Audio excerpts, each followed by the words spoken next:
The ultimate betrayal comes not from your spouse, but from within.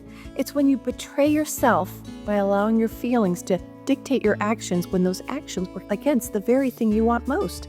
Now, I've heard people say feelings are never wrong, they just are. And while this may be true, it doesn't mean they serve your best interest. The sensation of a feeling is simply a chemical cocktail your body creates in response to a thought and the meaning you give that thought.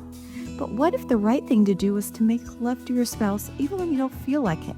To take her dancing or agree to enthusiastically go to that football game with him when you don't want to, or to defend your mate to your parents and side with your spouse when you feel like ignoring the situation or not getting involved. Or the opposite. You want to retaliate, but you don't.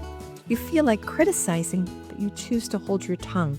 You want to deflect taking responsibility by complaining about something your mate is doing, but you don't. The reality is that feelings aren't always prompting us to do or not do what's in the best interest of our marriage. But similar to Pavlov's dog, there's a stimulus and then there's a response. There's a thought, experience, or a situation, and then there's the feeling. But unlike our canine friends, God gave us the ability to override our instinct and choose the best course of action. What a disappointment so few of us use this powerful faculty. In fact, every time we do the wrong thing, it becomes easier to do the wrong thing. But the pattern behavior is reinforced, making it more likely to be repeated in the future.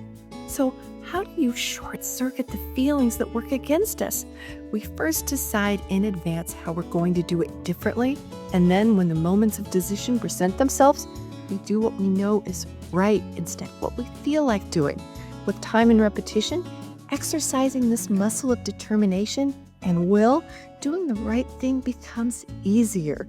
The bottom line is that if you want to experience a marriage that most people can only dream of, then you do what's in the best interest of your marriage, even in times when your feelings are reeling for a different course of action, because you've decided you want to be married and happily married.